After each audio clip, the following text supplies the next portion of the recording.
Before the pyramids of Egypt or the columns of Greece, long before Rome's roads stretched across continents, something far older was taking shape. In the land between the Tigris and Euphrates, the foundations of civilization were quietly laid. This was Mesopotamia, the land between rivers, where water carved not only valleys but the shape of human history. Here, along the riverbanks of what is now Iraq, the earliest communities began to settle. Around 10,000 BCE, as the Ice Age thawed, wild grains grew in abundance and herds roamed nearby. Small groups of hunter-gatherers lingered longer, built shelters from reeds and clay, and returned with each season. These were the first steps away from nomadic life. In the centuries that followed, the first farmers began cultivating wheat and barley. Wild animals, once hunted, were domesticated: cattle, goats, sheep. The result was food surpluses, which gave rise to new roles: potters, weavers, and toolmakers. Early trade routes emerged, linking distant lands through obsidian, shells, and stone. Temples rose from the ground, first as shrines, then as centres of worship and storage. The gods of wind, rain, and flood were honoured with ritual and offering. Writing began not as art, but necessity: marks on clay to track grain, sheep, and labour. And through these simple symbols, the first recorded human thoughts were born. The story of civilization begins not with glory, but with irrigation canals and shared granaries. In this series, we'll follow the rise of Mesopotamia, from its earliest settlements to mighty empires, from ziggurats to cuneiform tablets. If you enjoy this kind of slow, thoughtful history, consider subscribing and joining us as we journey through the ancient world. Let's begin. The dawn of civilization circa 10,000 to 3,500 BC. As the Ice Age loosened its grip around the 10th millennium BCE, a subtle transformation began to take place in the broad crescent of land curving from the Persian Gulf toward the Mediterranean Sea. The earth warmed, glaciers receded. In the hills and valleys of southwest Asia, something extraordinary happened. People began to stay. These early communities, once migratory, noticed patterns. Wild wheat and barley thrived in predictable places. Herds returned seasonally. Water pooled in the same hollows after spring rains. Instead of following the food, humans began to wait for it. At sites like Abu Huraira and Muraybit, they constructed semi-permanent dwellings, round thatched huts of reeds and mud brick. They ground seeds with stone, tamed fire in hearths, and buried their dead beneath their homes. The transition from foraging to farming was neither sudden nor universal. It happened over centuries, yet its impact was profound. As cultivation took root, the plants themselves changed. Grasses with tough husks and large seeds were favoured. Wild goats and sheep were slowly brought into enclosures, then bred for docility. The domestication of nature had begun, and with it, the domestication of human life. Permanent settlements demanded new tools, new habits, and new forms of cooperation. In the Jordan Valley, Jericho's inhabitants raised stone walls, perhaps to guard against flooding, perhaps against outsiders. Elsewhere, people lived in clusters so dense that rooftops became streets, and homes were entered through ladders in the ceiling. These early villages were more than clusters of huts. They were experiments in living together. Food was shared, tasks were divided, beliefs emerged, shaped by the seasons and the soil.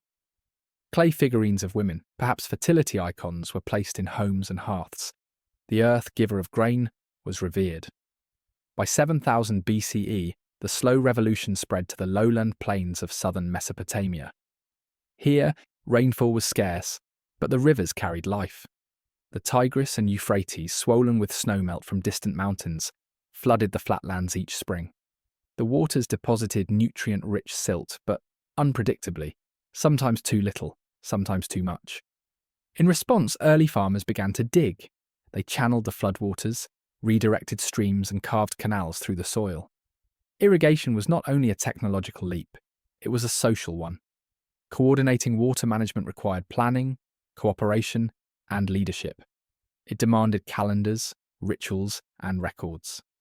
The first glimmers of organised governance began not in palaces, but in fields. With surplus harvest came security and choice. Some members of the community could now devote time to crafts, to construction, or to spiritual matters. Pottery appeared, first coarse, then more refined. Obsidian, traded from Anatolian volcanoes, arrived hundreds of miles away. Shells from the Gulf, lapis lazuli from Afghanistan, all made their way into the heart of Mesopotamia. These weren't luxuries, they were signs of something new: connection. The first cities were not built in stone but in mud, shaped by hand and sun. Their temples rose on platforms simple at first, later complex. These were places not only of worship, but of redistribution. Grain was stored, offerings were made, decisions were recorded. Writing, still centuries away, had its roots here. In the logic of accounting, in the marks of ownership, in the need to remember. This was not yet history as we know it. There were no kings, no wars, no names to record. But the conditions had emerged. As the 4th millennium approached, the southern alluvium of Mesopotamia, soon to be called Sumer, was ready. Ready for cities, ready for gods, ready for civilization. What followed would reshape the human experience, permanently. Across the flat plains of Sumer, new settlements rose: Eridu, Uruk, and Ur. Each one a beacon of complexity, drawing farmers, craftsmen, and spiritual leaders together under shared purpose. These were no longer villages. They were organized societies, complete with layered roles, trade, worship, and the first whispers of politics. In Eridu, believed by many to be the oldest city in the world, a temple rose from the earth like a stepped monument to the divine. Built, rebuilt, and expanded over generations, it served not only as a place of worship, but as a centre of administration. Here, grain offerings were received, and the will of the gods interpreted. Religion was no longer a private affair. It was embedded in the structure of daily life. Meanwhile, in Uruk, something entirely new began to take shape. With its thick walls and bustling districts, it became the largest city in the world by 3000 BCE.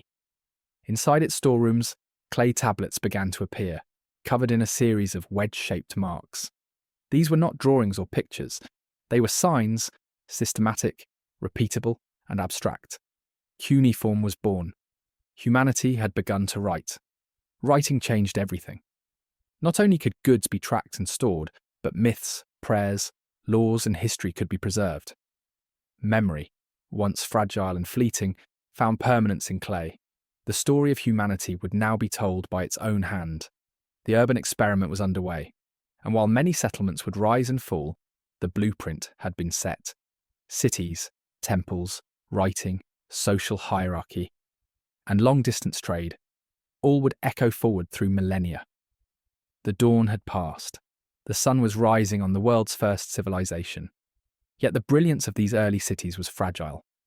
Life in Mesopotamia demanded constant vigilance. The Tigris and Euphrates could both nourish and destroy.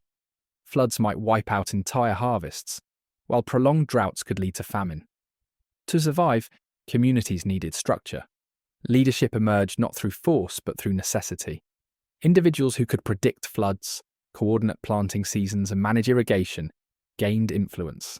From this, a new role evolved: the priest administrator. In early temples, economic and spiritual authority fused. These structures were more than houses of worship. They were the first bureaucracies. They received grain, redistributed food, tracked goods, and managed labour. The temple staff, often hereditary, became a managerial class. They did not farm or fish, but they controlled what others produced. And in their clay records, we see the beginnings of something larger: the apparatus of state.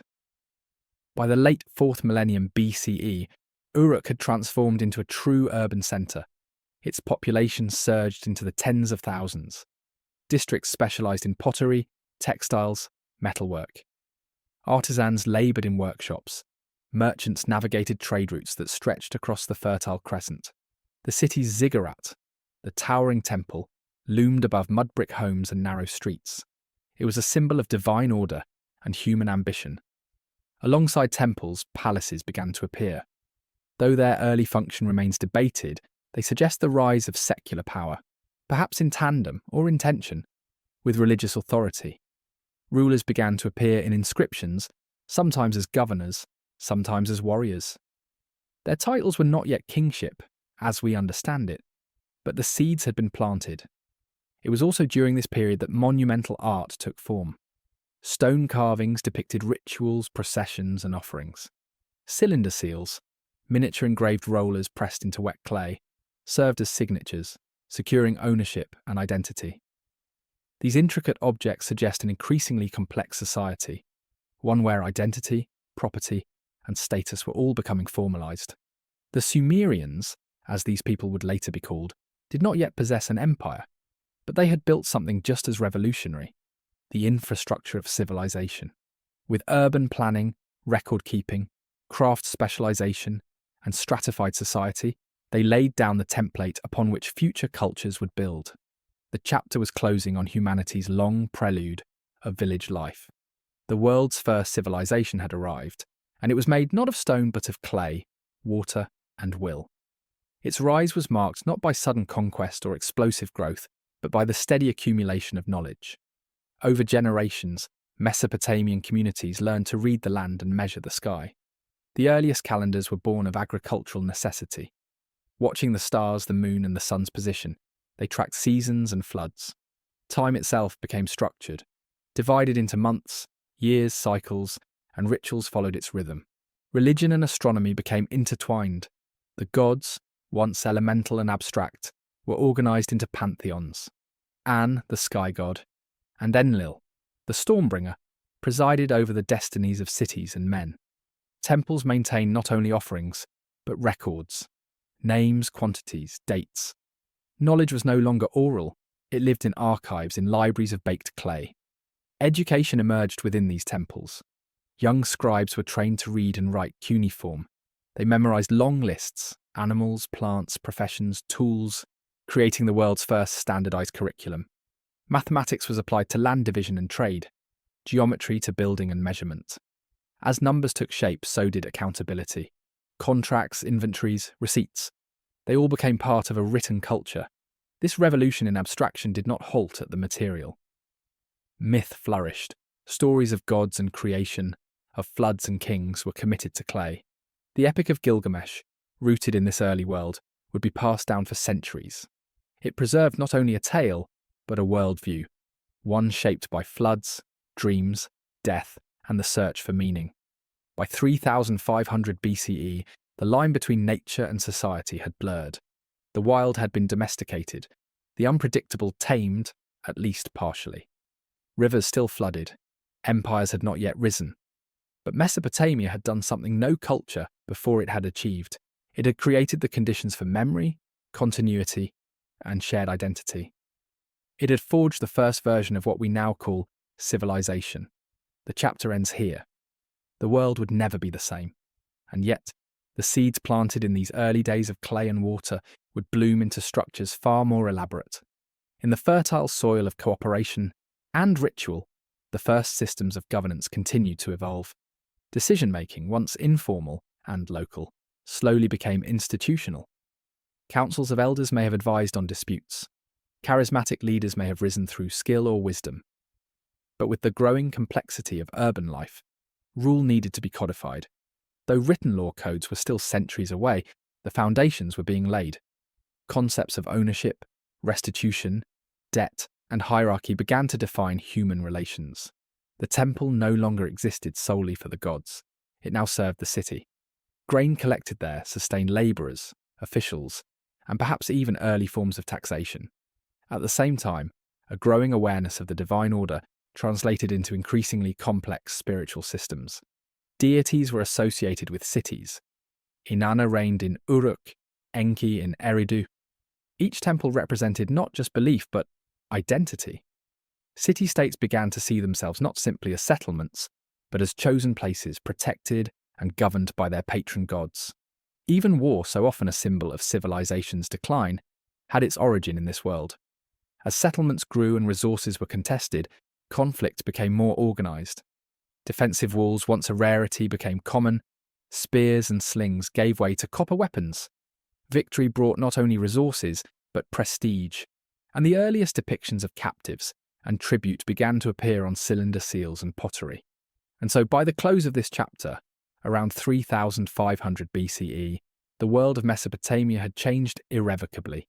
Villages had become cities, temples had become institutions, clay had become text, and people once bound by nature's rhythm had begun to shape nature itself. Civilization had emerged, The next chapter would reveal just how far it could rise. The rise of Sumer, circa 3500 to 2300 BCE. By the mid-4th millennium, BCE, the floodplains of southern Mesopotamia had transformed from scattered villages into a mosaic of thriving urban centres. The region, later known as Sumer, became home to the world's first true cities: Uruk, Eridu, Ur, Lagash, Nippur, and others.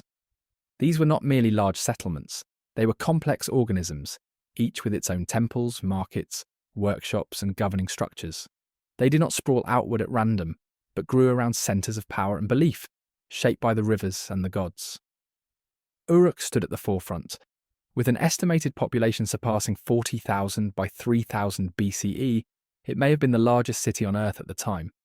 Its streets were lined with mud brick buildings, many arranged around public courtyards. The monumental ziggurat of the goddess Inanna dominated the skyline, rising in terraced layers above the plain. Below it, temples hummed with ritual. Priests burned incense, poured libations, and offered grain and animals to invisible patrons believed to control the cosmos. These temples functioned as more than places of worship. They were the engines of the city's economy. They stored grain, organised labour, coordinated irrigation, and sponsored craft production. Temple administrators became powerful stewards of land and goods, and their records, painstakingly inscribed in cuneiform on thousands of clay tablets, formed the earliest known bureaucratic archives. In some cities, temples controlled so much land and labour that they resembled economic corporations, commanding entire urban districts. A new class of professionals emerged to serve this administrative world: the scribes. Their training was long and difficult. They memorized complex sign lists, practiced stylus technique, and mastered the art of making marks permanent in clay. Their writing system, cuneiform, began with pictographs but evolved into abstract symbols. With it, they recorded everything from barley rations to legal disputes, hymns and myths. It was the first medium through which human thought was preserved beyond memory. Yet as cities expanded and economies grew more specialized, new tensions arose. The management of labor, water and resources became increasingly complex. Leadership evolved. In earlier periods, councils of elders and priestly figures may have held sway. But by 2900 BCE, a new figure appeared in inscriptions: the Lugal, literally the big man. These were secular rulers, often portrayed as warriors and builders, who claimed divine favour and centralised authority. The rise of kingship transformed Sumerian society. Rulers led armies, oversaw construction of city walls, and erected monuments celebrating their victories. They ordered the expansion of canals and storage facilities, ensuring food security and controlling the means of survival. Some even issued legal decrees and declared festivals. Their reigns were chronicled not only in records but in art: votive statues, stone reliefs, and foundation inscriptions that fused religion, politics, and memory. Still, power in Sumer was not absolute. City-states were independent and often competed for land and water. Their relationships were marked by shifting alliances and periodic warfare. Each city had its own patron deity, temple hierarchy, and ruling dynasty. Yet they shared language, writing, and religious tradition. Despite frequent conflict, a broader Sumerian identity began to emerge. By 2600 BCE, Sumer was a land of vibrant innovation. Metallurgy advanced as bronze tools and weapons replaced stone. Trade routes stretched from the Persian Gulf to the Zagros Mountains and beyond. Boats plied rivers and canals, carrying goods and ideas. Artisans produced elaborate jewellery, carved cylinder seals, and ceremonial vessels. Music, poetry, and religious ritual flourished. Even games like the royal game of Uy reflected the culture's growing complexity. It was an age of firsts: the first schools, the first law codes, the first urban planning. But it was also a fragile world. The climate was harsh. Crop failure, salinization of the soil, and pressure from nomadic groups posed constant threats. Some cities rose rapidly, then declined. Others persisted for centuries, adapting and transforming. As the third millennium progressed, one city, Lagash, stood out for its extensive records and social reforms. Under the rule of Urukagina, around 2350 BCE, proclamations were made to limit the abuses of officials and protect the poor. Though short-lived, these reforms hint at early concepts of justice and accountability within state structures. Sumer's legacy would echo far beyond its time. The institutions it forged, cities, writing, law, kingship, became cornerstones of later civilizations, and though it would soon face conquest from the north, its foundations would endure. The Sumerians had shown the world what a city could be, and what a civilization might become. As the cities grew, so did the demands on the land. The once fertile plains were increasingly subject to overuse. Irrigation, while essential, carried a hidden cost. As water flowed through open canals, it picked up salt from the soil and deposited it into the farmland. Over time, the salt accumulated, reducing crop yields. Wheat, the staple crop of earlier centuries, began to fail in some regions. Farmers turned increasingly to barley, which was more salt-tolerant but nutritionally less rich. These ecological changes would have long-term consequences, subtly undermining the agricultural base of Sumer. Despite this, the cultural vitality of the period remained high. Religion was deeply woven into every aspect of Sumerian life. Each city was believed to be the property of its patron deity. Daily rituals, seasonal festivals, and temple offerings were essential acts of devotion and civic duty. The gods were thought to hold sway over every domain: ploughing, childbirth, justice, and war. The Sumerians did not separate the sacred from the secular. The divine was present in every human endeavour. Temple hymns and incantations from this era were carefully preserved in writing, passed down by generations of scribes. These texts praised the gods' greatness, implored their favour, and warned of their wrath. But they also offered insights into daily life. One hymn to Inanna describes the goddess receiving offerings of beer, fish, dates, and bread, reminders that divine worship was rooted in the rhythms of material survival. In parallel with religious life, political organisation became more stratified. The Lugal, once a figure of pragmatic leadership, increasingly claimed divine sanction. Some rulers were deified after death.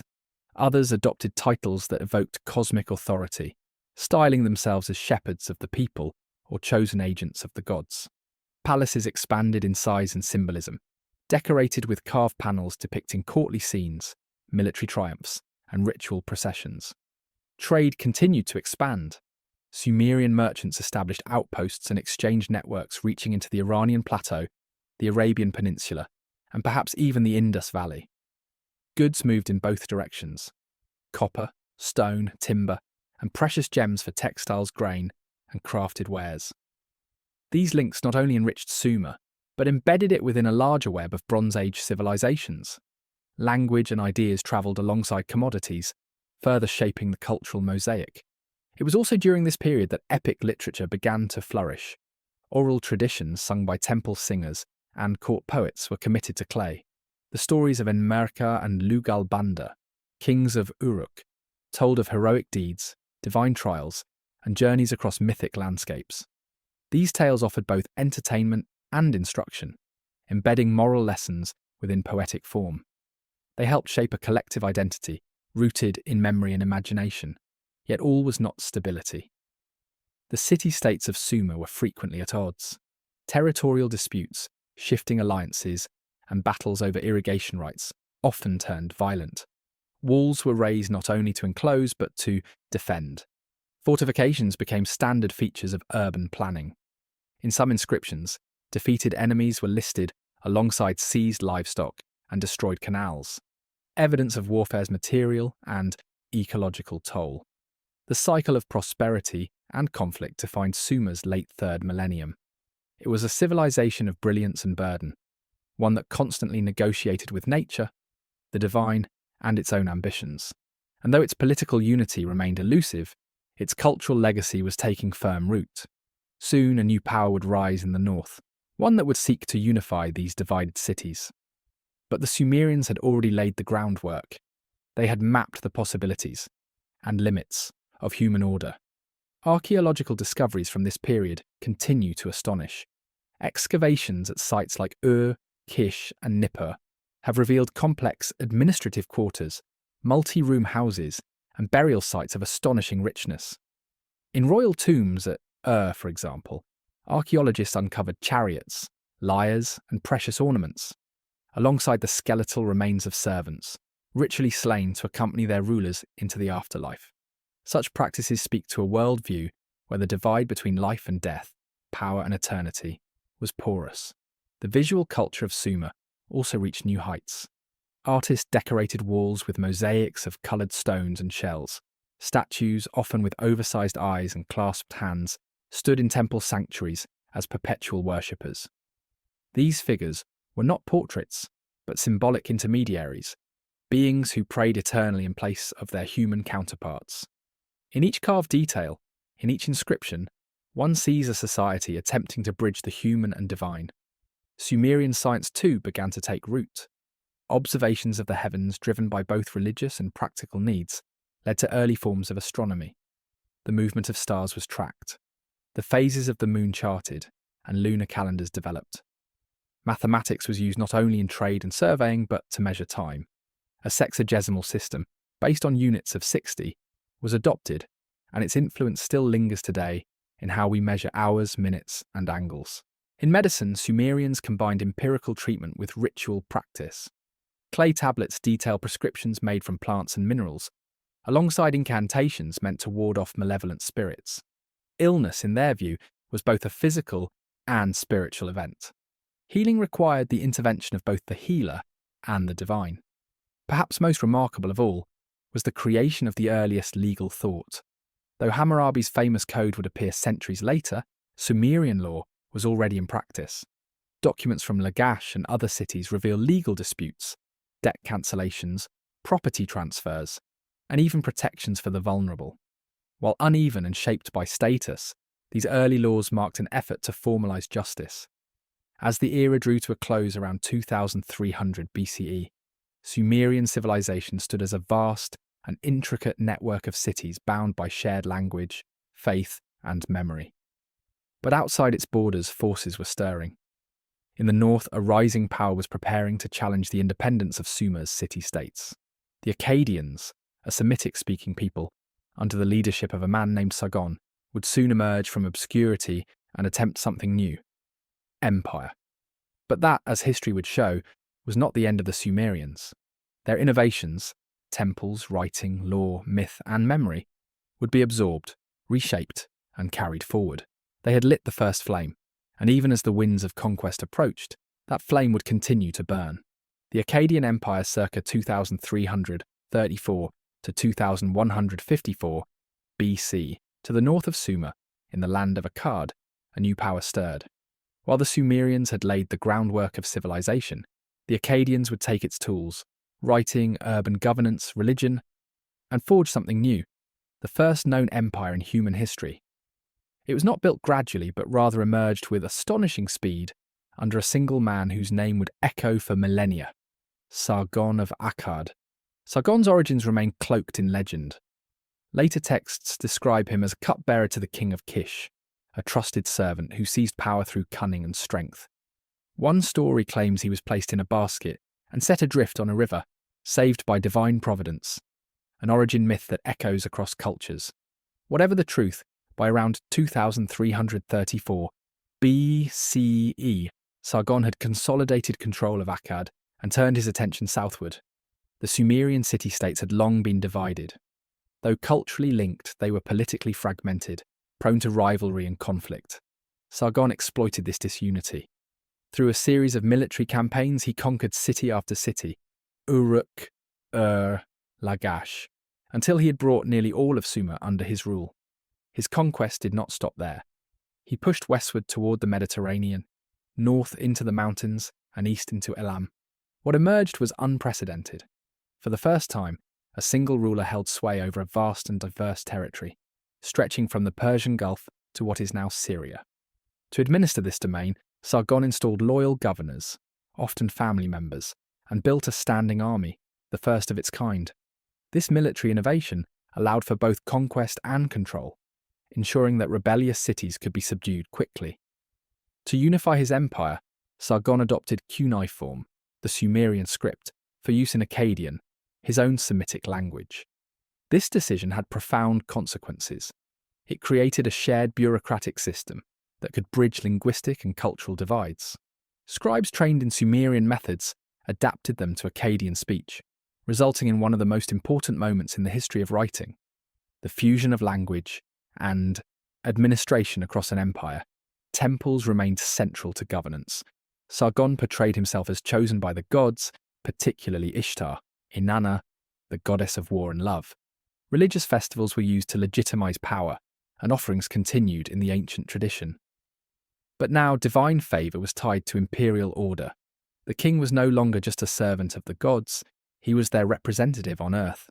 Sargon's reign lasted over 5 decades, and his dynasty endured through several successors, most notably his grandson, Naram-Sin. Under Naram-Sin, the Akkadian Empire reached its zenith. Naram-Sin declared himself king of the 4 quarters, lord of the entire known world, and took the unprecedented step of deifying himself during his lifetime. In stone reliefs, he is shown wearing the horned crown of a god, towering over defeated enemies. This audacity reflected both confidence and tension. The challenges of empire were immense. Distance strained communication. Local loyalties lingered. Climate and geography imposed limits on agriculture and transport. And yet, the Akkadian kings persisted. They built roads, fortified cities, and maintained trade routes that brought timber from Lebanon, silver from Anatolia, and copper from Oman. The artistic legacy of this period was striking. The famous bronze head of a king, believed to represent either Sargon or Naram-Sin, displays a fusion of idealism and realism. Braided beard, fierce eyes, and regal composure. Victory stele and inscriptions in Akkadian replaced earlier Sumerian text in many places, signalling not only a change in language but in worldview. But empire comes at a cost. By the end of the 22nd century BCE, signs of strain appeared. Provinces rebelled. Central authority weakened. A mysterious group known as the Gutians, possibly mountain tribes from the east, began raiding cities and disrupting trade. Famines struck. Droughts became more frequent, perhaps linked to regional climate shifts. Grain yields declined. Irrigation systems fell into disrepair. By around 2154 BCE, the Akkadian Empire collapsed. The cities remained, but the unity was gone. The empire fractured into local polities, each struggling to assert control. And yet, the Akkadians had changed the world. They demonstrated that a single state could encompass multiple cultures, languages, and geographies. They pioneered imperial administration, military structure, and ideological propaganda. Later empires, from Babylon to Assyria to Persia, would look back on Akkad as the origin of their own legitimacy. In the ruins of Akkad's ambition, seeds had been planted. Though the Sumerians would briefly rise again, the age of empire had begun. Archaeological remains from this era offer a glimpse into both the splendour and strain of imperial life. Inscriptions from distant cities attest to the presence of Akkadian officials far from the imperial centre. Some governors left behind tablets recording shipments of grain, livestock tallies, or temple renovations, evidence of daily administration under a centralised system. Yet these same documents often include pleas for aid, noting attacks by raiders, failure of crops, or breakdowns in communication. The geography of the empire, so vast and diverse, posed continual logistical challenges, from the low-lying marshes of southern Mesopotamia to the arid highlands near the Zagros. Local conditions varied dramatically. What worked in Akkad might fail in Mari or Ebla. To navigate these differences, the empire relied on adaptable administrators and regional intermediaries. However, such decentralization came with risks, especially as loyalty to the central throne weakened. Religious ideology remained a powerful tool. The temples of Ishtar, Enlil, and Shamash continued to dominate urban skylines. Akkadian rulers built and restored sacred precincts as both pious acts and political statements. Naram-Sin's deification, while exceptional, reflects a growing trend in which kings sought legitimacy not only from divine favour, but by becoming divine themselves. This blurred the line between mortal and god, ruler and priest.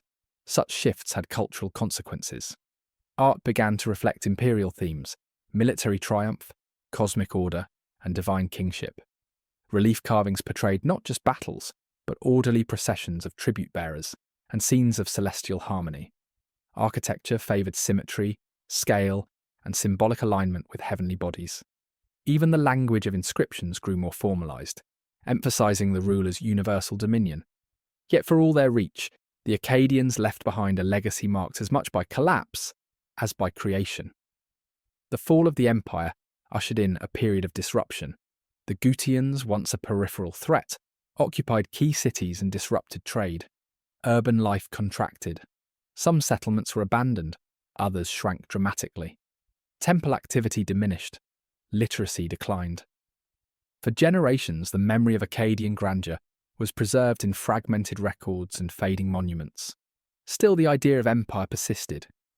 The administrative methods, military strategies, and symbolic frameworks pioneered by the Akkadians would be adopted and adapted by those who came after. They had shown what was possible and what was dangerous when disparate peoples were brought under a single rule. As the dust settled and Sumerian cities regained a measure of autonomy, the lessons of Akkad remained. Empire was not only a political achievement, it was a cultural experiment, one whose successes and failures would shape the ancient world for centuries to come.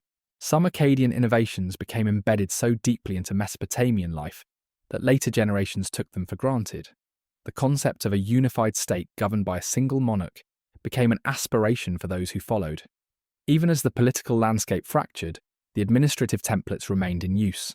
Regional governors, record-keeping in both Sumerian and Akkadian, temple-centered taxation, and standardized weights and measures. The legacy extended beyond governance. Akkadian vocabulary permeated religious and scientific texts for centuries, blending with Sumerian traditions in priestly schools. Even myths were reshaped. Earlier Sumerian tales were recopied with Akkadian twists, sometimes reinterpreting characters and events to reflect imperial ideals. In many cases, the distinction between Sumerian and Akkadian began to blur, culturally, linguistically, and spiritually. In education, scribal schools, called adubas, continued to thrive in major cities. Students copied proverbs, hymns, and royal inscriptions, some of which originated in the Akkadian court. A new class of literati emerged, guardians of both memory and power.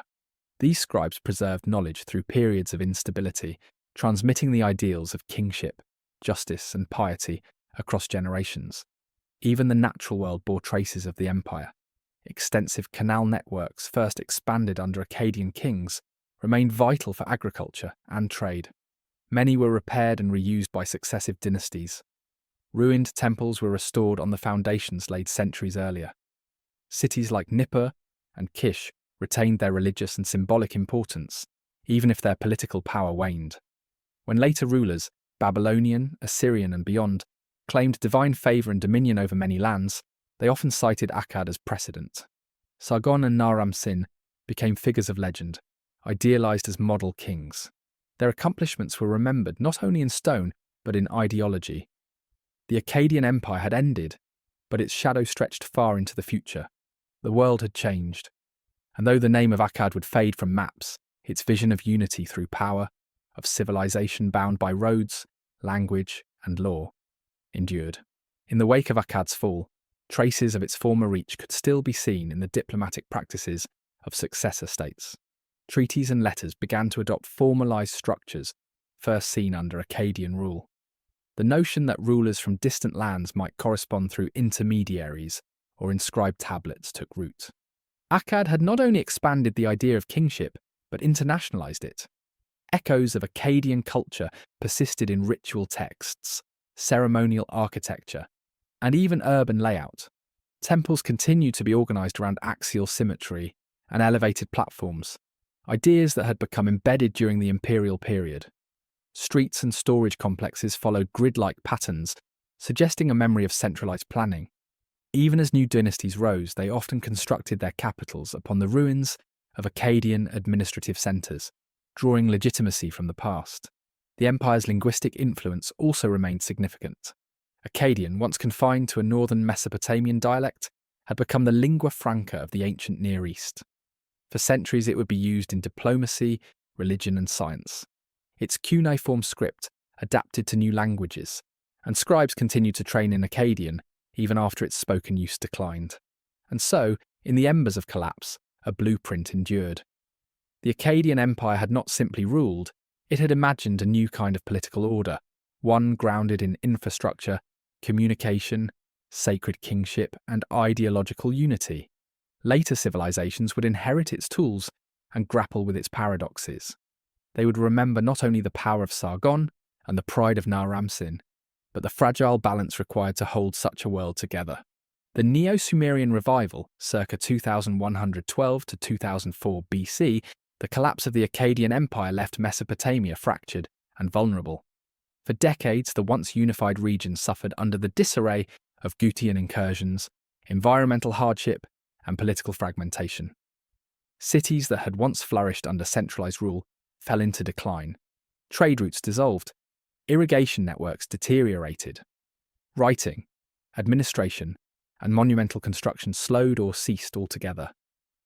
This was a dark interlude, one marked by disorder and silence. But the Sumerians had not vanished. In the southern city of Lagash, life endured. In Uruk and Ur, temple rituals continued, albeit diminished. And eventually a new force emerged, one that looked backward to tradition and forward to reform. This revival would centre not on conquest but on restoration. Its most enduring figure was Ur-Nama of Ur, a ruler who, around 2112 BCE, began what historians now call the Neo-Sumerian or Ur-3 period. Ur-Nama's rise marked a dramatic shift. Where the Akkadians had claimed divine kingship and vast empire, Ur-Nama offered a return to orderly governance rooted in law, infrastructure, and piety. His reign began with the rebuilding of Ur, transforming the city into a capital of both spiritual and administrative life. He commissioned ziggurats, restored temples, and organized the city into carefully planned quarters. At the heart of this reconstruction was a desire to reconnect society with its cosmic order, an order that had seemingly unraveled.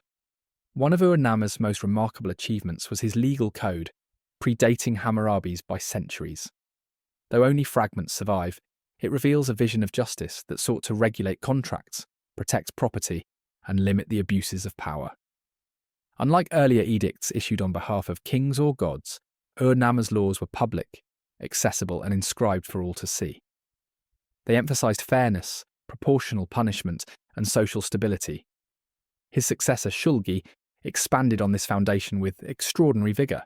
Shulgi's reign lasted nearly half a century, and under his leadership, the Neo-Sumerian state became one of the most sophisticated bureaucracies the ancient world had yet seen. Roads were repaired and patrolled, provincial governors were installed and monitored, taxation was formalised, and a system of ration-based salaries helped standardise labour and service across the kingdom. Shulgi claimed to be more than just a king. He presented himself as a scholar, a priest, a runner, and even a divine being. In royal hymns, he boasted of his wisdom, endurance, and divine favour. These texts, often written in the first person, helped craft a new model of kingship, one that combined personal virtue with institutional authority. Yet the Neo-Sumerian revival was not merely administrative, it was also deeply spiritual. Temples across the land were restored and standardized. Rituals were codified and centralized under the control of the state. The goddess Inanna, the god Nanna, and many others were worshipped according to strict liturgical patterns, enforced by priestly officials loyal to the throne. The city of Nippur regained its position as the religious center of Sumer. There, Enlil, god of air and authority, was venerated as the supreme deity. Control of Nippur's temple conferred legitimacy on the king, and Shulgi ensured its loyalty through generous endowments and monumental building. The entire state came to be viewed as a sacred order, maintained through the cooperation of king, temple, and cosmos. But the Neo-Sumerian system also relied on rigid hierarchy and heavy labour. Massive construction projects, including canals, walls, and ziggurats, required thousands of workers.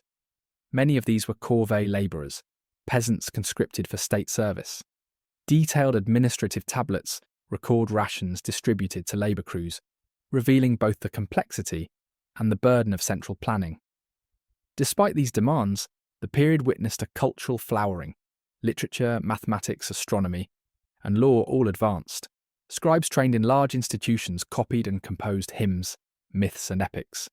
Many of the Sumerian literary texts known today, such as the Tales of Gilgamesh, were written down or standardized during this period. The memory of the past was not only preserved, but actively curated. This revival would not last forever. External threats loomed to the east and west. Internal strains grew under the weight of bureaucracy and forced labour. But for over a century, the Neo-Sumerian kings of demonstrated that after collapse, rebirth was possible. They had reclaimed the legacy of their ancestors, adapted it, and left behind a model of governance, culture, and order that would echo far beyond the land between two rivers. The administrative apparatus that evolved under the Neo-Sumerians was remarkably advanced. Thousands of clay tablets discovered at sites like Drihem and Pusrish Dargan provide insight into a meticulously organised economy. These records detail livestock transfers, offerings to temples, assignments of labour, and the redistribution of agricultural produce. Specialised scribes tracked every transaction, often signing their names alongside seals of official approval. This system ensured not only control over resources, but also a means of surveillance over the population. Regional governors, or NC, operated under the authority of the king, but were held accountable through detailed correspondence. Royal agents monitored the flow of goods, collected tributes, and reported on local conditions. In return, the central government ensured the maintenance of infrastructure and temple privileges. This created a dynamic balance: autonomy within obedience, flexibility under strict oversight. Even the calendar became a tool of control. Standardized months and festivals allowed the state to coordinate religious observances and labor cycles across the region. Sacred time and civic time were synchronized, with temple rituals punctuating agricultural and administrative schedules. The annual renewal festivals reinforced both cosmic order and political legitimacy, as the king performed rituals that symbolically preserved harmony between gods and men. Architecture reflected this philosophy of centralized order. Ziggurats, tiered temple towers, rose in cities from Ur to Eridu, built with baked brick and bitumen. Their imposing forms dominated urban skylines, visual affirmations of divine connection and royal sponsorship. At their base were vast temple complexes, housing not only priests but also scribes, artisans, and workers. These institutions functioned like corporations, managing land, labour, and storage on a massive scale. The state religion became deeply institutionalized. Temples received land grants, herds, and labour, all recorded in administrative accounts. Deities were treated as landowners, their estates farmed by tenant workers, their offerings delivered on strict timetables. The line between sacred and economic blurred as divine service increasingly resembled state service. Education flourished within this temple-state framework. Young scribes underwent rigorous training, copying standard texts on grammar, law, ritual, and wisdom. Literary traditions were not only preserved, but actively shaped.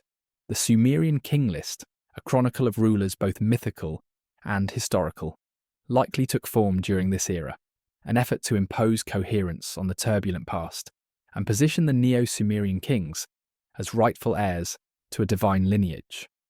Despite this strength, the system showed early signs of fragility. Maintaining such a high level of bureaucratic coordination required constant input of resources. When the flow of tribute or labour faltered, due to drought, rebellion, or external pressure, the entire structure risked imbalance. The rigidity that made the system effective also made it vulnerable. To the east, new powers stirred. Elam, long a rival of Mesopotamian cities, began to reassert its influence. Periodic conflicts strained Ur's military and financial capacities.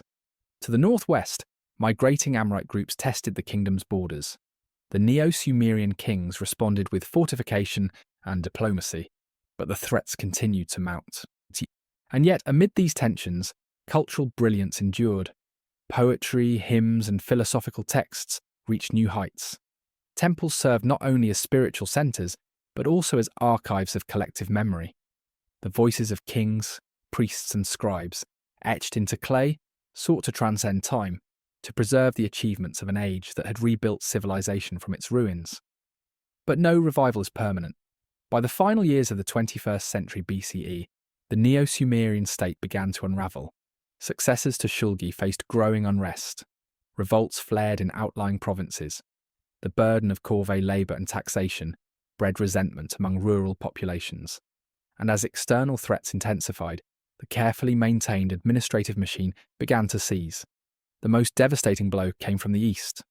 Around 2004 BCE, the Elamites invaded. They breached the defences of sacked the city, and captured the last Neo-Sumerian king, Ibbi-Sin. The fall of marked not just the end of a dynasty, but the symbolic collapse of the last great Sumerian state. Though individual cities would persist and some institutions survive, the unified vision of the Neo-Sumerian order was no more. The aftermath was a return to fragmentation. Power shifted to new city-states and emerging groups, including the Amorites. Yet the legacy of the Neo-Sumerian period remained profound. It had demonstrated the power of cultural memory, the resilience of written tradition, and the capacity of a civilization to restore itself after collapse. Its laws, literature, and bureaucratic innovations would influence future states across the region. Above all, the revival had proven a civilizational truth, that the past could be a resource, not merely a memory. By invoking ancestral glory and binding it to present reforms, the kings of had built a society rooted in history and driven by vision. Though brief, their legacy was lasting. The land between the rivers would once again shift. A new power was stirring in the west, and the stage was being set for the rise of Babylon. The Neo-Sumerian legacy also lived on in the symbolic vocabulary of rulership. Future kings would emulate their titles, quote their inscriptions, and reconstruct their monuments. They became exemplars of wise, just kingship, figures of reverence whose decisions were studied centuries later. Even Hammurabi of Babylon, who would soon carve his own place in history, referenced Ur's traditions when inscribing his laws. Economically, the innovations in accounting, storage, and labour organisation shaped Mesopotamian society long after the Ur III state collapsed. Ration-based economies persisted in temple and palace systems. The notion of the centralised archive, of a state that knew itself through records, endured. It was an intellectual framework as much as a political one. Perhaps the greatest testament to the Neo-Sumerian achievement was the continued use of the Sumerian language in religious and scholarly contexts. Though spoken Sumerian was fading, it remained the sacred and literary tongue of temples and scribes. As Latin would later survive the fall of Rome, so too did Sumerian persist long after the fall of Ur. This endurance was not accidental. The scribes of the Neo-Sumerian period had ensured it. They curated, copied, and canonized the intellectual legacy of their civilization. They made choices about what to remember and what to forget. Through them, the voice of Sumer continued to speak, echoing through centuries of change. As the dust settled over Ur's fallen walls, the memory of order, law, and divinity remained encoded in clay. The world was shifting again, but the foundations of civilization, carefully rebuilt during the Neo-Sumerian revival, had proven their strength. The rise of Babylon circa 1894 to 1595 BC. As the echoes of faded into memory, the plains of southern Mesopotamia entered a new phase of political fragmentation and cultural transformation. Small Amorite dynasties, descendants of nomadic peoples who had long dwelled on the region's fringes, rose to power in city after city. Among these shifting forces, one settlement slowly emerged as a centre of gravity: Babylon. Once a minor town on the banks of the Euphrates, it would grow to become one of the most enduring names in world history. The rise of Babylon was neither swift nor inevitable. In its early days, it was overshadowed by stronger neighbours, Isin, Larsa, and Eshnunna, all ruled by Amorite warlords who had adopted the bureaucratic systems and religious traditions of the Sumerians. But Babylon's leaders proved shrewd and patient. Over decades, they consolidated control over nearby territories through diplomacy, warfare, and strategic marriages. The turning point came with the reign of Hammurabi, who ascended the throne around 1792 BCE. Though not the city's founder, he would become its great architect. For the first 2 decades of his reign, Hammurabi governed conservatively, strengthening defences, building temples, digging canals, and quietly preparing. Then, in a rapid series of campaigns, he moved against his rivals. By the end of his rule, Babylon had defeated Larsa, Eshnunna, and Mari, and had extended its influence across nearly all of Mesopotamia. Unlike Sargon of Akkad before him, Hammurabi was not merely a conqueror. He cast himself as a lawgiver and shepherd, a king who brought order where there was chaos. His most famous legacy is the Code of Hammurabi, a monumental stele inscribed with nearly 300 laws. These covered a vast range of civil and criminal matters: contracts, property rights, wages, marriage, inheritance, and retribution. The laws were not entirely new. They drew on earlier Sumerian and Akkadian precedents, but their scale, clarity, and symbolism were unprecedented. The code begins not with rules but with a prologue. In it, Hammurabi claims divine sanction from the god Marduk and presents himself as a just ruler chosen to bring about the rule of righteousness in the land. The text ends with a long epilogue, warning future kings not to alter his words and promising blessings for those who uphold justice. The stele stood in a public place, not hidden in palace archives, but accessible to those who could read. It was a statement of governance and ideology, etched in stone. Under Hammurabi, Babylon flourished as a cultural and administrative capital. Temples were restored and expanded, especially those dedicated to Marduk, who now rose to prominence as the chief deity of the pantheon. The god's temple, Esagila, became a centre of ritual, learning, and political symbolism. Marduk's ascent reflected Babylon's own. Just as the city had unified the land, so too had its god claimed dominance among the divine. Administratively, the Babylonian state blended Amorite leadership with Sumerian and Akkadian traditions. Provinces were overseen by governors, scribes maintained detailed records, and taxes were collected in grain, livestock, and silver. The palace oversaw trade, agriculture, and justice. The fusion of traditions produced a stable and recognizable structure, familiar to Mesopotamians but now centered on Babylon. Babylonian science and scholarship also advanced. Mathematical texts reveal sophisticated knowledge of geometry, accounting, and land measurement. Astronomical observations were linked to religious calendars, and omen literature, used to divine the future, expanded. These practices would later influence both Assyrian and Persian courts, as well as Greek philosophers centuries later. Yet Hammurabi's empire, like those before it, was fragile. After his death around 1750 BCE, his successors struggled to maintain control. Regional powers reasserted themselves. The western frontiers grew unstable. Within a century, the empire had fragmented. But unlike Akkad, Babylon itself endured. Though diminished, it remained a vital urban and cultural centre. By 1595 BCE, a new threat emerged from the north. The Hittites, an Indo-European people from Anatolia. In a swift raid, they sacked Babylon, marking the end of the first Babylonian dynasty. But they did not stay. Babylon passed into the hands of the Kassites, a foreign people who would rule for centuries. And yet, despite this upheaval, the image of Hammurabi endured. His laws were copied and studied. His vision of kingship, a blend of justice, power, and divine authority, became a template. The city he had elevated would rise again. Babylon, forged in Amorite ambition and Sumerian tradition, had stepped onto the stage of history, and it would not exit soon. The symbolic and spiritual ascendancy of Babylon during this period cannot be overstated. The elevation of Marduk above older deities like Enlil marked not just a religious shift, but a political one. Babylonian scribes restructured mythologies to place Marduk at the centre of creation, battle, and cosmic order. The Enuma Elish, a Babylonian creation epic compiled centuries later, reflects these changes, presenting Marduk as the conqueror of chaos and the architect of the universe.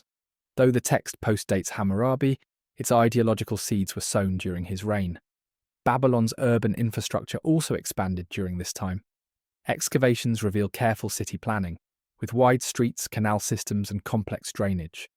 Granaries, workshops, and administrative buildings surrounded the temple precincts, while residential areas extended outward in concentric quarters.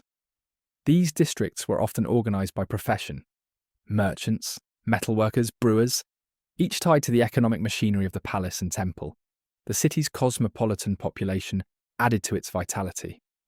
As trade routes stretched from Anatolia to the Persian Gulf, Babylon became a hub for merchants, travellers, and craftsmen.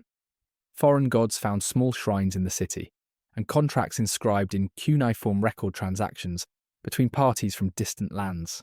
Despite the dominance of Akkadian and Sumerian, traces of Amorite, Hurrian, and Elamite speech found their way into daily business, legal texts, and even prayers. The palace, meanwhile, functioned as a node of political control and ceremonial grandeur. Royal correspondence, written on tablets and stored in archives, details everything from grain shortages to marriage alliances. In these records, we see the interplay between central authority and regional governors, some loyal, others autonomous. Even as Hammurabi's laws promised stability, real-world governance required constant negotiation and vigilance. Justice remained a central concern.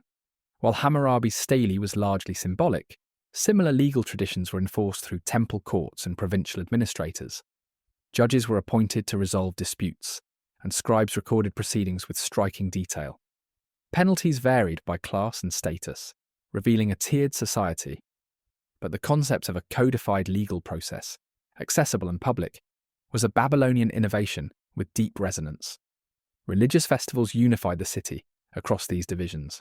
Chief among them was the Akitu, the New Year festival, which reenacted Marduk's victory over chaos and reaffirmed the king's divine mandate. The celebration involved processions, ritual humiliation of the monarch, and the symbolic restoration of order. It served not only as spiritual renewal, but as a public reaffirmation of royal legitimacy and the sacred role of the city. This delicate intertwining of the divine and the administrative, the ceremonial and the practical, created a uniquely Babylonian model of governance. It was a city that ruled not only through might, but through meaning. Babylon's significance lay as much in its stories and symbols as in its walls and armies. Even in decline, that idea would endure. In the centuries that followed, Babylon's image loomed large in the cultural and political imagination of the ancient world. Later kings from distant lands would adopt the title King of Babylon to claim legitimacy. Assyrian rulers, despite their military dominance, made ceremonial pilgrimages to Babylon's temples, presenting offerings to Marduk as a gesture of subordination to the city's divine heritage. Archaeological remains from this period show continued reverence for Babylon's urban planning and religious institutions. Even as power shifted to new centres, Babylon's sacred spaces remained active. The Esagila temple complex, in particular, retained its authority as the epicentre of Mesopotamian spirituality. Its rituals, refined during the Hammurabi era, persisted in slightly altered forms for centuries, influencing temple practices as far afield as Assyria and Persia. This cultural durability was matched by linguistic legacy. The Akkadian language, and specifically its Babylonian dialect, became the lingua franca of diplomacy and administration across the Near East. Clay tablets from Hattusa to Thebes bear cuneiform inscriptions in the Babylonian style. In this sense, Hammurabi's city had birthed not just an empire, but a mode of expression, one that outlived the empire itself. Even in myth, Babylon endured. Generations later, scribes recited the exploits of earlier kings and reimagined Babylon's founding as a cosmic event. The city became a symbol of divine favour and universal kingship. Its ziggurat was not only a tower to the gods, but an axis of the world, the link between heaven and earth. As the Kassite dynasty assumed control, Babylon entered a quieter but no less influential phase. It would no longer lead great conquests or expand borders dramatically, yet it remained a beacon of continuity, faith, and intellectual achievement. Its archives preserved medical texts, legal precedents, astronomical records, and religious hymns that shaped the cultural DNA of the region. In retrospect, the rise of Babylon under Hammurabi was not merely a political transformation, it was a redefinition of power itself, blending conquest with codified justice, ritual with bureaucracy, myth with law. It demonstrated how a city could project authority through symbols as much as swords. Babylon's moment of ascendancy had passed, but its name would resonate across history. And as new empires rose and fell, they would look to Babylon not only as a past to conquer, but as a legacy to inherit. This legacy extended well beyond the realm of politics. Babylon's contributions to science, medicine, and literature laid intellectual cornerstones for millennia. Cuneiform texts from the period detail surgical techniques, herbal remedies, and extensive catalogues of symptoms.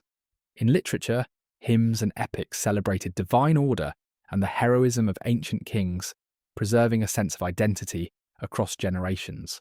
The concept of recorded history itself, of documenting events, rulers, eclipses, and omens, was refined and institutionalized in Babylonian schools. Babylon also became a philosophical touchstone. The tension between human will and divine destiny, between order and chaos, permeated its myths and laws. These ideas resonated through later civilizations, influencing Hebrew theology, Greek metaphysics, and Islamic cosmology. The very notion of a universal truth revealed by divine authority, so central to the later Abrahamic faiths, can trace its lineage back to Hammurabi's proclamations. Even the city's downfall in 1595 BCE became part of its mythos. Rather than obscurity, its brief eclipse by the Hittites elevated its mystique. Later generations viewed Babylon not just as a political capital, but as a timeless axis of meaning, proof that the centre of the world need not be measured in armies alone. Thus, the rise of Babylon was more than an ascent of kings, or a rearrangement of borders.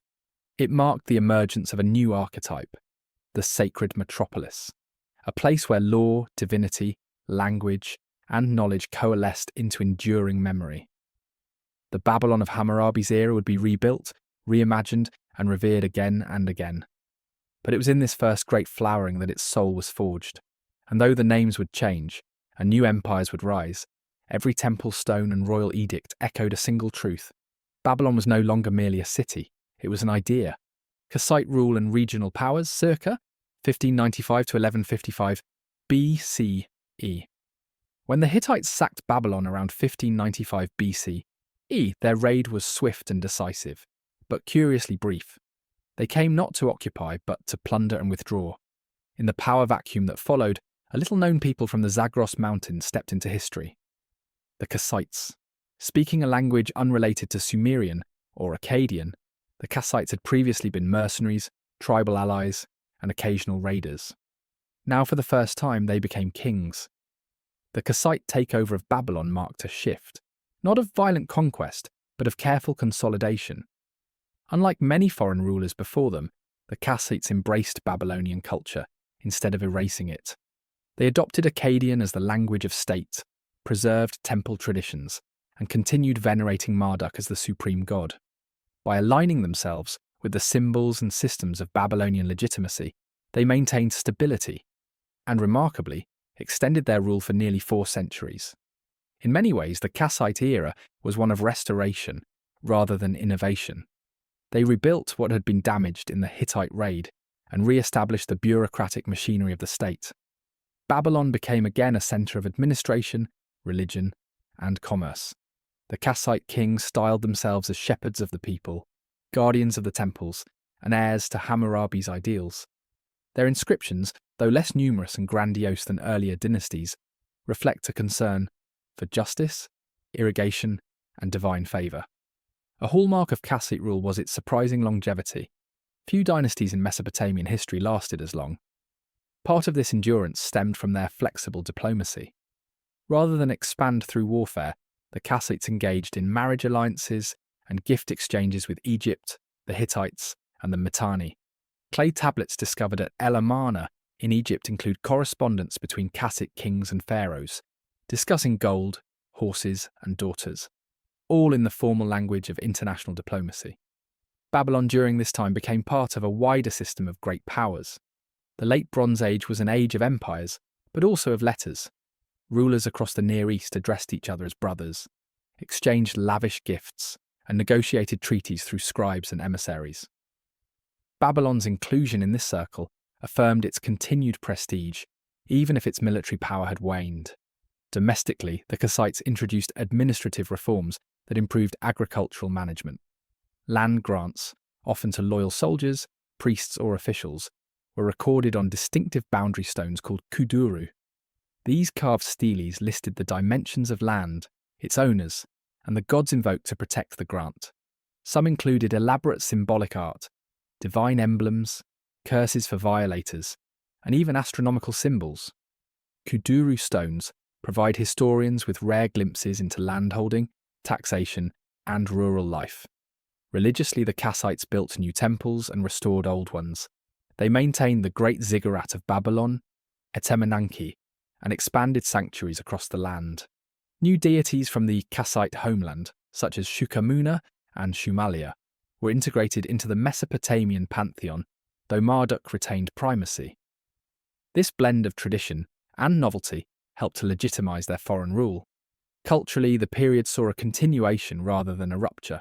Scribes copied older texts, preserved Sumerian religious hymns, and added to Babylon's libraries. Kassite-era seals and tablets show both continuity in artistic style and small innovations in form and content. The fusion of Kassite and Babylonian elements created a unique aesthetic, though subtler than the grand monuments of previous ages. Yet this stability masked deeper shifts. To the north, Assyria, long a secondary kingdom, was beginning to rise. Its kings grew more ambitious, its armies more effective. To the west, the Hittites expanded and clashed with Egypt. The geopolitical balance that had allowed Babylonian peace began to tilt. The final centuries of Kassite rule saw increasing instability. Regional governors grew more autonomous. Foreign incursions resumed. A new group, the Elamites from the Iranian plateau, began to raid Mesopotamian cities. Trade networks faltered. The system of international diplomacy that had sustained the Late Bronze Age began to collapse. Around 1155 BCE, Elamite forces invaded Babylon, looted its temples, and carried away statues of Marduk. The Kassite dynasty came to a dramatic end. Babylon once again fell, but not for the last time. Though often overshadowed by the dramatic conquests of other eras, the Kassite period was one of quiet strength. It preserved and protected a civilization in transition. In the long arc of Mesopotamian history, the Kassites served as stewards, foreign in origin, but faithful to the legacy they inherited.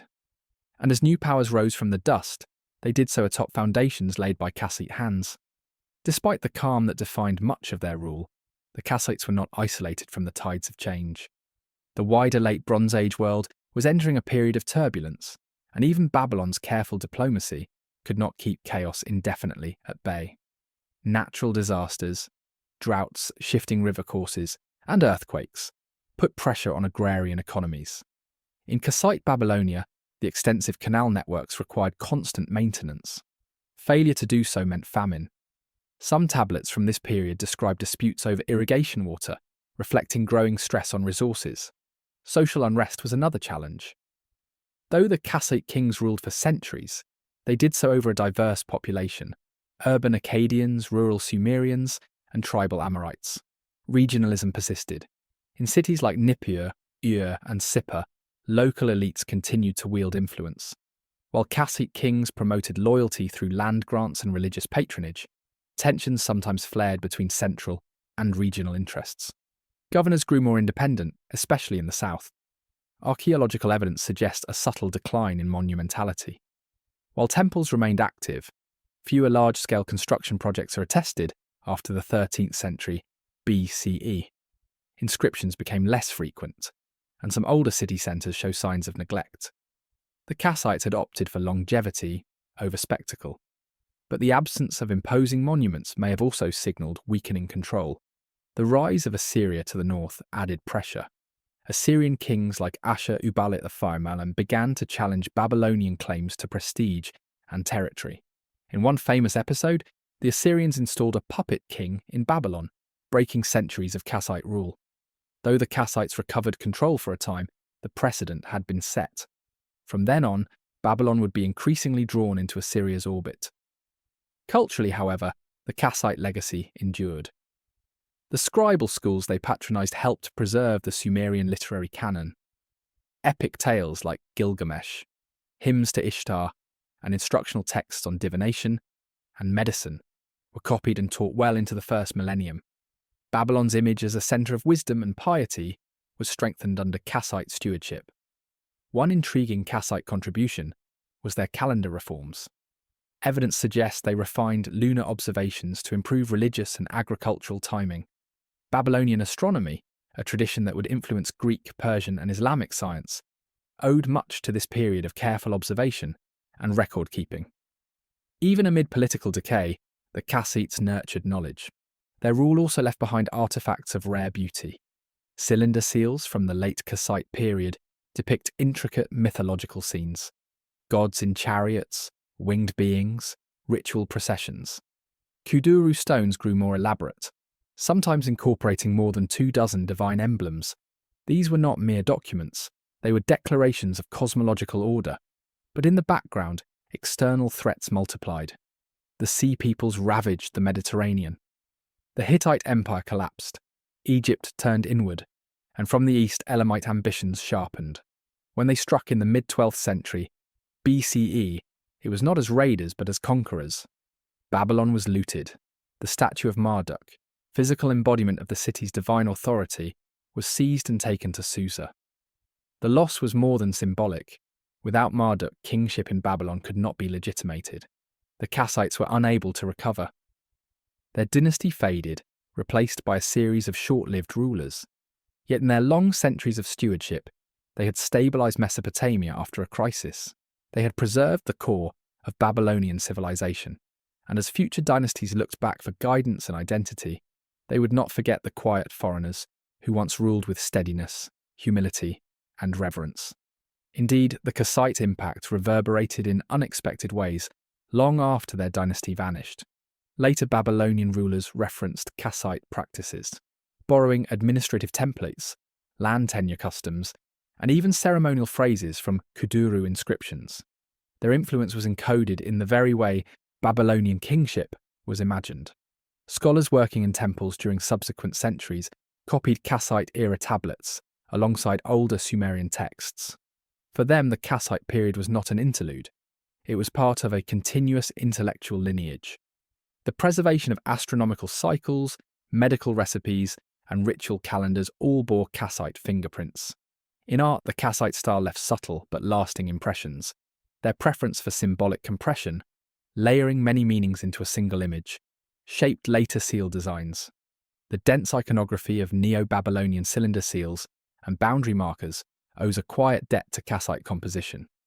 Even linguistically, traces of the Kassite language survived.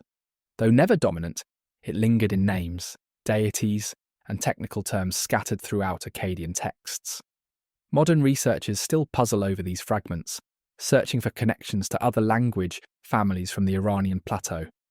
Their legacy also defies easy categorization. Unlike empires that built with grandeur or conquered through terror, the Kassites ruled with patience. They showed how integration, rather than domination, could sustain a realm. In doing so, they offered a model for multicultural governance in a region constantly reshaped by migration and conquest. By the time of their fall, the Kassites had become more Babylonian than foreign. Their ancestors might have arrived as outsiders, but they departed as part of the land's story. In Mesopotamia's long memory, they were neither conquerors nor usurpers, but caretakers. Their reign was a bridge between collapse and renaissance, between Hammurabi's laws and Nebuchadnezzar's ambitions. And though few monuments bear their names and few epics sing of their deeds, the foundations they built remain: quiet, steady, enduring. Perhaps most poignantly, the Kassite reign serves as a reminder that history is not only shaped by great wars and dramatic upheavals. Sometimes it is those who preserve, who adapt, who administer with calm hands that leave the deepest and most resilient marks. The Kassites governed a civilization not at its peak of conquest, but at its moment of consolidation. And in that consolidation, they ensured that Babylon's traditions, institutions, and spiritual life would endure long enough to inspire later renaissances. They showed that the power of a ruler did not need to rest on terror or spectacle, but could be affirmed through continuity and respect. They proved that foreignness was not an obstacle to legitimacy, but could become a thread woven into the fabric of Mesopotamian identity. In centuries to come, Babylon would burn, rebuild, and burn again. But the model of stewardship, first set by the Kassites, would echo in how other dynasties managed that sacred flame. Even today, scholars tracing the slow and intricate currents of Mesopotamian development recognize in the Kassites a rare chapter of long peace in a region often racked by ambition. Their inscriptions, land grants, and temple reconstructions form a corpus that is quieter than their predecessors, but no less vital. They remind us that between the thunder of empires, there was a steady hand guiding the land between two rivers through its long twilight and into its next dawn. The Assyrian Empire circa 1300 to 609 BC. In the shadow of Babylon's grandeur, a northern kingdom quietly sharpened its tools of statecraft and war. Assyria, long a vassal, a peripheral actor, now prepared to rise. From its heartland along the upper Tigris, centered around Ashur, Nineveh, and later Kalhu, it would forge one of the most formidable empires the ancient world had ever seen. Unlike the Kassites, the Assyrians were not content to preserve. They expanded. With militarism at their core, the Assyrians built an empire through conquest, administration, and fearsome efficiency. Their rise was not sudden. It was the result of centuries of preparation, strategic fortifications, improved metallurgy, logistical mastery, and most importantly, an ideology of divine kingship that fused the authority of God and ruler into one. The first major leap came under Ashur-uballit I, circa 1353 to 1318 BC, who shook off Mitanni domination and declared Assyrian independence. With this act, Assyria entered the circle of great powers. His successors built on this foundation. Adad-nirari I, Shalmaneser I, and Tukulti-Ninurta I waged campaigns across Mesopotamia and beyond, conquering lands from the Zagros to the Mediterranean. Assyrian warfare was ruthless and precise. Their armies deployed iron weapons, battering rams, siege towers, and advanced archery formations. They understood not only how to win battles, but how to hold territory. Cities were garrisoned, roads were paved, rebellious populations were relocated, an innovation that would become infamous as mass deportation. Yet these were not merely punitive measures. They were administrative tools. By fracturing resistance and populating new areas with loyal subjects, the Assyrians created a network of integrated provinces. Their capital cities reflected this ambition. Kalhu, modern Nimrud, transformed under Ashur-nasir-pal II in the 9th century BC, was a showcase of imperial might. Its palaces were adorned with alabaster reliefs depicting royal hunts, divine blessings, and brutal conquests. The king was portrayed not as a man, but as a cosmic force. Yet the Assyrians were not merely destroyers. They were also builders and curators of knowledge. They collected texts from across the ancient world, amassing libraries that preserved Babylonian, Sumerian, and foreign works. Under Ashurbanipal, Regiringen, 669 to 631 BC, the famed Library of Nineveh grew to house thousands of clay tablets. Many of the oldest versions of the Epic of Gilgamesh, medical treatises, and astronomical records survive because Assyrian scribes copied them diligently. Religion in Assyria was a tool of state. The national god Ashur was not just a deity, he was the empire itself. Victory in war was divine will.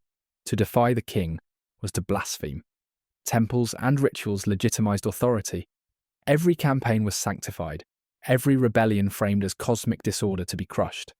But even as Assyria expanded, conquering Babylon, Elam, and Egypt, its power came at a cost. The further its armies pushed, the thinner its resources stretched. Constant warfare required immense logistics, supply lines, garrisons, tribute collectors. Provinces resented the heavy hand of Assyrian rule. Revolts flared, requiring even more campaigns. By the 7th century BC, Assyria reached its zenith under kings like Esarhaddon and Ashurbanipal. The empire stretched from the Persian Gulf to the Nile, from the mountains of Urartu to the sands of Arabia. But cracks were forming. Succession disputes weakened the royal court. Vassal kings plotted in secret. The empire's enemies, Medes, Babylonians, Scythians, began to find common cause. When the great cities of Assyria fell in a wave of rebellion and foreign invasion between 615 and 609 BC, they fell with a suddenness that shocked the world. Nineveh, once the crown jewel of the Near East, was sacked and burned. Assyrian power, seemingly eternal, vanished. And yet its legacy endured. Assyrian methods of rule, centralized bureaucracy, propaganda, military discipline, would influence later empires from Persia to Rome. Their libraries preserved the wisdom of the ancient world. Their brutality became legend. Their monuments, buried beneath sand and rubble, would one day tell the story of kings who ruled not as men, but as instruments of a god of war. Assyria's enduring strength was built not only on weapons but on systems. At its height, the empire boasted one of the most sophisticated bureaucracies of the ancient world. Governors, tax collectors, and military commanders reported directly to the king. Royal inspectors crisscrossed the empire, monitoring loyalty, resolving disputes, and sending back intelligence in cuneiform tablets sealed with official impressions. Every field and granary, every shipment of tribute, every murmur of rebellion, it was all accounted for. Communication was key to this system. Assyria developed a network of royal roads, lined with way stations and guarded by soldiers, enabling messages to travel hundreds of kilometers in days instead of weeks. Mounted couriers relayed orders and reports between far-flung cities. The king's voice, metaphorically and literally, could reach the empire's edges. Art and architecture reflected this centralized control. Relief carvings in palaces served as visual propaganda. They glorified military victories, emphasized divine sanction, and portrayed the king as shepherd, warrior, and priest. These visual narratives weren't merely decorative. They reinforced loyalty among the court and struck awe in foreign emissaries. Yet the violence that defined Assyrian conquest also bred resentment. In lands like Babylon, conquered repeatedly and harshly, the Assyrians struggled to hold loyalty. Revolts were frequent. One of the most notable came under the Babylonian king Shamash-shum-ukin, brother of Ashurbanipal, who declared independence and led a coalition of southern cities and foreign allies. The resulting siege of Babylon was devastating. Though Ashurbanipal won, the price was high, and the city's spirit, though never truly extinguished, carried the memory of suffering. Despite these difficulties, the intellectual life of Assyria flourished. The temples of Nineveh and Kalhu served as centers of learning, where priests and scribes studied omens, planetary movements, and ancient hymns. Mathematics advanced. Astronomers recorded eclipses with astonishing accuracy. Divination became institutionalized, shaping state policy. Kings delayed campaigns or made offerings based on signs in the liver of a sacrificed animal or the path of a comet. Economically, the empire was diverse and deeply interlinked. Timber from the north, copper from the east, gold from Anatolia, incense from Arabia. Assyria tied distant markets together. Tribute from conquered regions flowed into its heart, enriching the royal treasuries and fueling construction. But dependence on tribute also made the empire fragile. Rebellion in one province could mean shortages across many others. The empire's scale demanded innovation in management. Local rulers, often left in place after conquest, were bound by treaties inscribed on stone or clay, sealed with curses should they betray their overlord. When loyalty failed, punishment was swift and symbolic. Heads were displayed, cities were razed, populations were deported. These acts served as grim warnings. But Assyrian kings also sought to leave legacies of order. Ashurbanipal styled himself not only as a warrior, but as a scholar. He read and wrote Akkadian, collected rare texts, and debated theological points with priests. In his vast library, knowledge was curated and protected as zealously as any fortress. It is thanks to this collection that much of Mesopotamian mythology, medicine, law, and astronomy was preserved. Assyria's story, then, is one of paradox, brilliance and brutality, knowledge and oppression, empire and fragility. The very mechanisms that gave it strength, centralization, fear, unrelenting expansion, also seeded its downfall. In the next phase, those seeds would sprout into revolt, and the mightiest empire of the Near East would discover that fear, while effective, is rarely eternal. The unravelling began with growing fatigue. Assyrian kings had maintained control through relentless campaigning, but by the end of the 7th century BC, the machine of empire began to break down. Drought strained agriculture, dissent brewed in the provinces, trade routes became vulnerable to raids and disruption. The long arm of Assyria, so adept at crushing rebellion, now struggled to react quickly to simultaneous threats. One of the most consequential uprisings began in Babylon.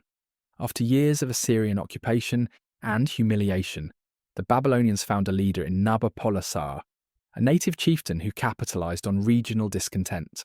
Around 626 BC, he led a successful revolt, capturing Babylon and establishing the Neo-Babylonian dynasty. This revolt was not isolated.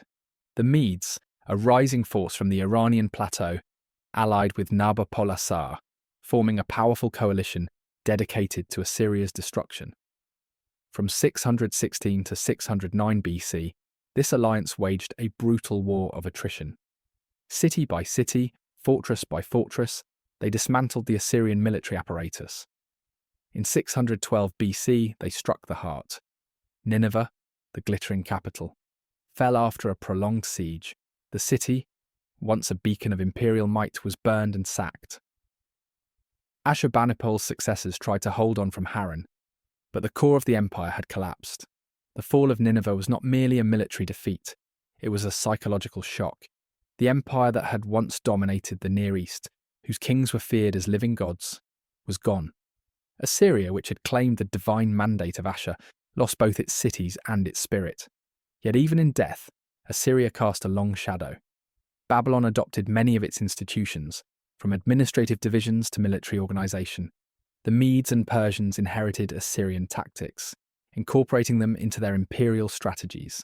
Rome, centuries later, would echo the Assyrian model of roads, legions, and law. Modern historians, digging through the ruins of Nineveh, Nimrud, and Kalhu, have reconstructed a more nuanced image. They see not just the terror of conquest, but the sophistication of empire. In their inscriptions, the Assyrians left behind a candid self-portrait, both glorious and grim. They told the world who they were: rulers of kings, guardians of civilization, instruments of divine wrath. And perhaps more than any other Mesopotamian power, the Assyrians understood the cost of greatness. Their rise was meteoric, their reign mighty, and their fall utter. The empire they built was forged in iron and fire, and though its cities crumbled, its legacy etched itself into the very foundations of empire. In modern times, the rediscovery of Assyrian civilization astonished the world. When European archaeologists unearthed the ruins of Nimrud, Nineveh, and Khorsabad in the 19th century, they revealed palaces still adorned with the stone reliefs of kings long thought myth. Winged bulls with human heads, lamassu, stood guard over lost entrances. Rooms filled with shattered tablets spoke of forgotten wisdom and forgotten cruelty alike. Assyria emerged not as a footnote, but as a civilization in its own right, technologically advanced, artistically bold, and ideologically potent. The cuneiform tablets recovered from Ashurbanipal's library transformed our understanding of Mesopotamian religion, science, and literature. They bridged the gap between Sumer and Babylon, between myth and empire. Even today, echoes of Assyrian influence can be traced in unexpected places. In the organization of state archives, in the rituals of military parades, in the fearsome image of empire as both protector and punisher. Their story is more than a tale of conquest. It is a case study in how ideas, systems, and symbols shape the world long after armies vanish. The Assyrians ruled by the sword, but also by the stylus. They were feared, but they were also emulated. And though their cities fell in fire, their legacy endures, chiseled into stone, pressed into clay, and whispered through the corridors of history. The Neo-Babylonian Empire, circa 626 to 539 BC. When the Assyrian war machine finally collapsed under the weight of rebellion and coalition assault, a new power emerged from the ruins: Babylon. Once humiliated, sacked, and governed by foreign kings, Babylon now stood at the center of a reborn empire. Its new ruler, Nabopolassar, a former Chaldean chief, would transform the city from a symbol of subjugation into the capital of an empire that rivaled and outlasted Assyria's might. The rise of the Neo-Babylonian Empire was swift and calculated. Nabopolassar, leveraging the discontent of the Assyrian provinces, allied with the Medes of the Iranian plateau. Together, they systematically dismantled the Assyrian heartland. By 612 BC, Nineveh had fallen, and the Assyrian court fled westward to Harran, clinging to fragments of power. That, too, would soon be lost. In less than 2 decades, Babylon had erased its former master from the map. But Nabopolassar was more than a conqueror. He was a nation builder. His reign focused on consolidating internal power, securing trade routes, fortifying cities, and rebuilding Babylon itself. Massive construction projects were launched, including defensive walls, canals, and temples. The city began to transform into the architectural marvel that would astonish later generations. His son Nebuchadnezzar II would elevate this vision to unprecedented heights. Reigning from 605 to 562 BC, Nebuchadnezzar was not only a military genius but a cultural architect. Under his rule, the Neo-Babylonian Empire reached its golden age. He waged relentless campaigns across the Levant, defeating Egyptian forces and bringing cities like Tyre, Jerusalem, and Ashkelon under Babylonian control. Each victory extended the empire's influence and secured vital trade routes linking the Persian Gulf to the Mediterranean. But it was in Babylon, the imperial capital, where Nebuchadnezzar's ambition took on physical form. He rebuilt the city with monumental grandeur, walls wide enough for chariots, massive temples to Marduk, and opulent palaces. The famed Ishtar Gate, adorned with glazed blue tiles and striding lions, was both a religious portal and a declaration of power. It was during this era that the Hanging Gardens were said to have been constructed, an engineering marvel of terraced greenery and irrigation that some claim rivaled the pyramids. Though their existence remains debated, the legend underscored Babylon's reputation as a city of wonder. Religious identity and political legitimacy were deeply entwined in this empire. Marduk, the chief deity of Babylon, was elevated above all others. Annual festivals, especially the Akitu, New Year, reaffirmed the divine favour bestowed upon the king and reinforced social unity. Each year, the king would symbolically lose and regain power in a ritual reenactment of cosmic order, anchoring political authority in religious myth. Nebuchadnezzar's reign also shaped the spiritual memory of a people who would later define much of the Western worldview. His siege of Jerusalem in 587 BC led to the destruction of the First Temple and the Babylonian exile, a seminal event in Jewish history. This exile would transform Jewish identity, literature, and theology, and Babylon would come to symbolize both captivity and cultural preservation in the Hebrew Bible.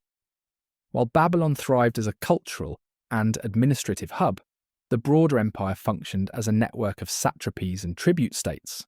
Royal officials oversaw distant provinces, extracting taxes and maintaining loyalty. Trade flourished, bringing in goods from as far as India, Arabia, and Egypt. Markets bustled with textiles, metals, spices, and grains. Babylon became not just a city, but the economic heart of the ancient Near East. At its peak, the Neo-Babylonian Empire stretched from the shores of the Persian Gulf to the frontiers of Anatolia, from the Zagros Mountains to the Egyptian frontier. But beneath its splendour, signs of instability began to emerge, foreshadowing the storm that would end Mesopotamia's independence forever. Even as Nebuchadnezzar's architects reshaped the skyline, cracks were forming within the structure of power. His final years were marked by increasing paranoia and religious intensity. Records suggest a period of instability near the end of his reign, perhaps due to illness, court intrigue, or the psychological toll of decades at war. Upon his death in 562 BC, the throne passed not to a proven heir, but to a series of weak successors. The most prominent among them was Nabonidus' ruler, 556 to 539 BC, a man of enigmatic vision and controversial choices. Unlike his predecessors, Nabonidus withdrew from Babylonian tradition. He spent years away from the capital, residing in the distant oasis of Tama in Arabia, an unprecedented move that puzzled his court and angered Babylon's powerful priesthood. More controversially, Nabonidus elevated the moon god Sin above Marduk, the city's patron deity. This religious reform alienated the priestly elites and disrupted centuries of spiritual continuity. Temples in Babylon stood neglected. Rituals fell into disarray. Discontent festered not only among religious leaders, but also within the population, who saw this as a betrayal of divine order. Daily life in Babylon, however, remained complex and dynamic. The city's residents, scribes, merchants, labourers, priests, and artisans, lived among bustling markets and sacred precincts. Women in Babylonian society, though often constrained by tradition, could own property, run businesses, and even initiate divorce proceedings. Legal documents from this period attest to their economic independence and social involvement. Education thrived in scribal schools, where young boys were trained in cuneiform, mathematics, and religious literature. Babylonian astronomers recorded planetary movements with astonishing precision. Clay tablets reveal not just lists of stars, but mathematical models used to predict eclipses, centuries ahead of Greek science. Medicine, too, blended observation with religious practice.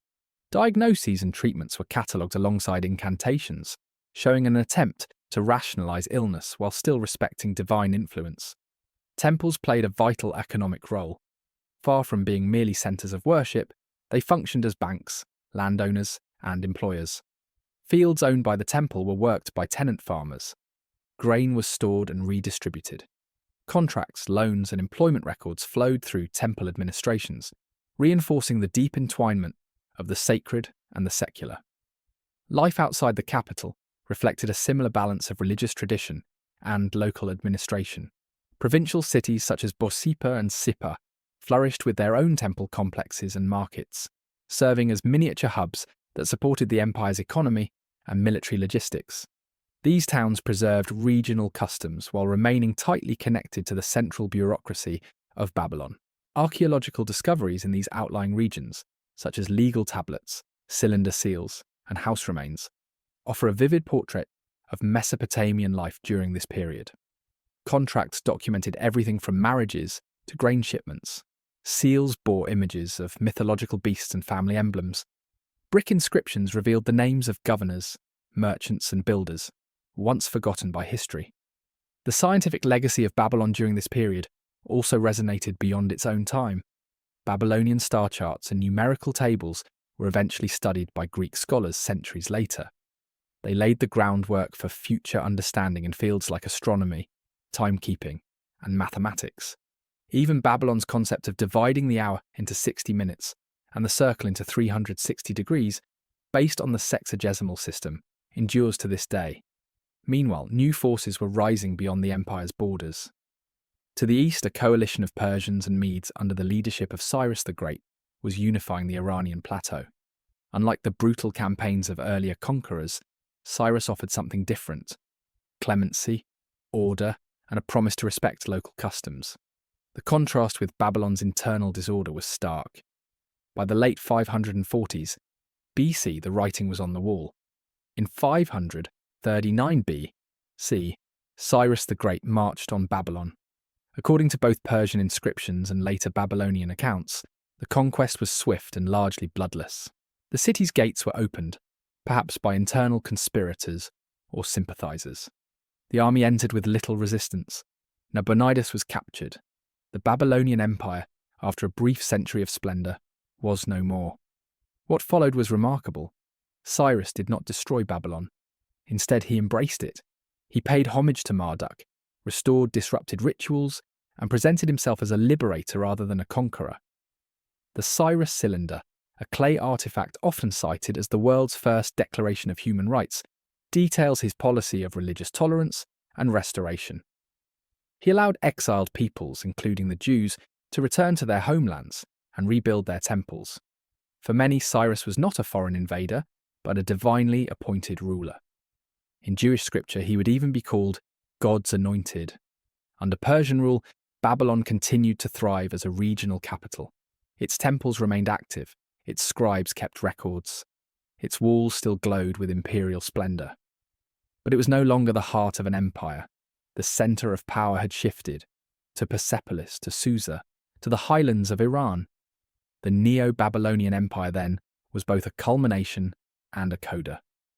It revived the glory of Mesopotamian civilization one last time. Before that light passed to new powers, it left behind literature, architecture, mythology, and memory. Babylon's name would echo through scripture, scholarship, and legend. In time, it would become a symbol not just of power, but of human striving itself, glorious, flawed, and unforgettable. The story of Babylon does not end in ruins, it reverberates through time. In medieval Europe, maps still labelled Mesopotamia as the cradle of mankind. Renaissance thinkers translated Babylonian astronomy and pondered its mysteries. And in the modern age, archaeologists brush sand from shattered bricks, revealing cuneiform hymns and royal decrees once thought lost forever. Even today, the name Babylon carries a weight beyond geography. It speaks to ambition and fall, wonder and warning. It is a city of dreams and demons, of temples and tyrants. A place where humanity's greatest aspirations once took shape in sun-dried brick, and where, for a fleeting moment, the ancient world held its breath beneath the shadow of soaring ziggurats.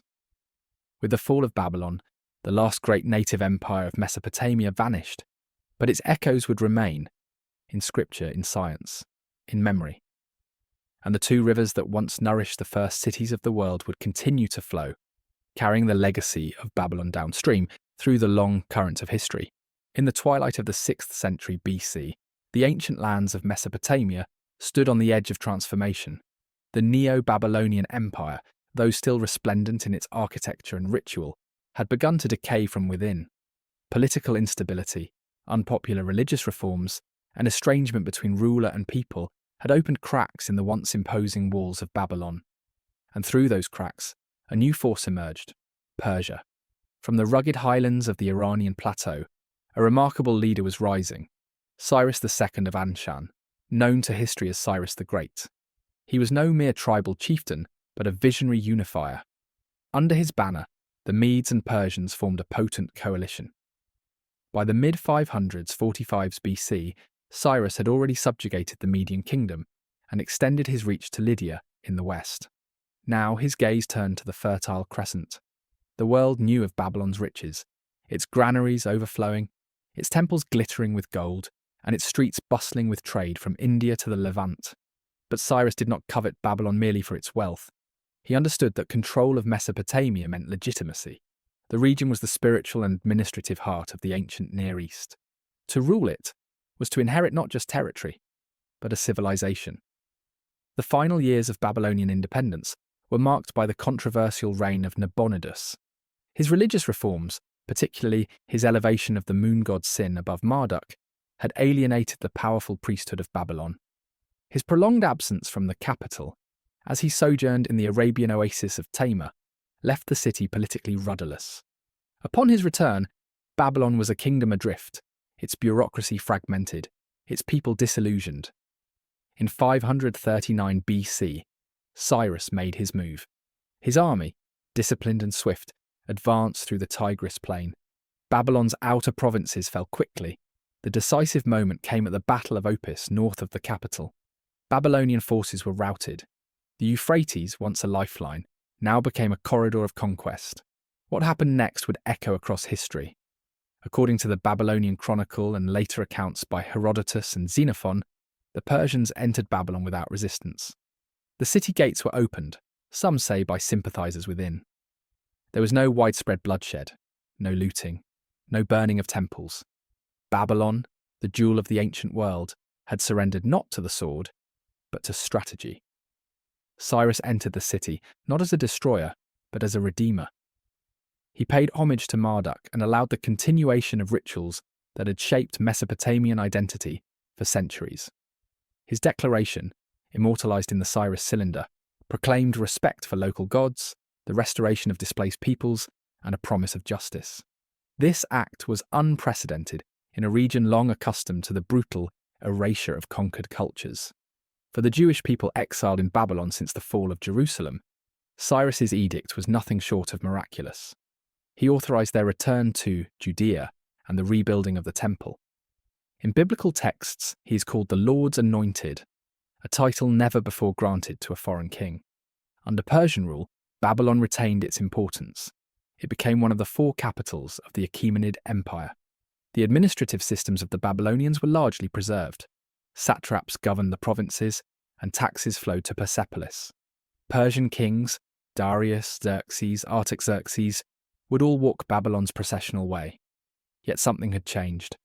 Babylon was no longer the heart of the world. Its gods still received offerings.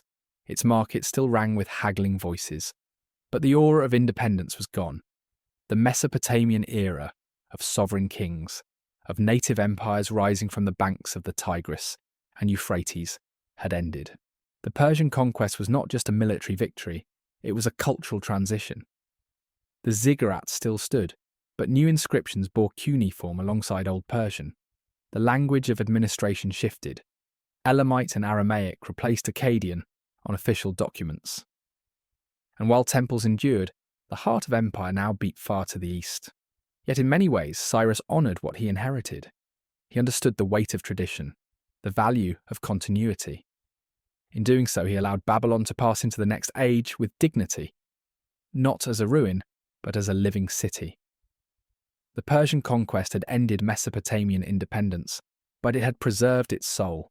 The rivers still flowed, the fields still bore grain, and for one last time, Babylon was at peace. Under Persian administration, Babylon entered a new phase, one of adaptation and integration. Though no longer independent, it was still vital. The satrap of Babylonia managed an extensive bureaucracy that kept records in cuneiform, while introducing Aramaic for daily governance. Temples retained their role as economic centres. Priests maintained rituals to Marduk and Ishtar, but they now answered to officials who reported to Susa and Persepolis. Darius I, successor to Cyrus, reinforced Babylon's strategic value. He ordered the rebuilding of canals, reopened ancient trade routes, and confirmed landholdings of loyal temple institutions. His own inscriptions, carved in 3 languages, recognized Babylonian heritage, even as they proclaimed Persian authority. The city remained a nexus of commercial and spiritual life, tied to India by trade caravans and to Egypt by riverborne merchants. Daily life for Babylon's inhabitants continued with familiar rhythms. Farmers paid taxes in barley and dates. Artisans laboured in courtyards and alleys. Markets sold textiles, copper tools, and aromatic resins. Though the language of kings had changed, the pulse of Babylon beat on. Education remained a cornerstone. Scribes still copied ancient hymns and mathematical treatises onto clay tablets. Persian officials, fascinated by Babylonian science, preserved astronomical observations and incorporated Mesopotamian timekeeping into their empire. Babylonian month names and the division of the day into hours survived through Persian and Hellenistic periods. But beneath this continuity, subtle changes accumulated. The great temple of Esagila still stood, but new construction waned.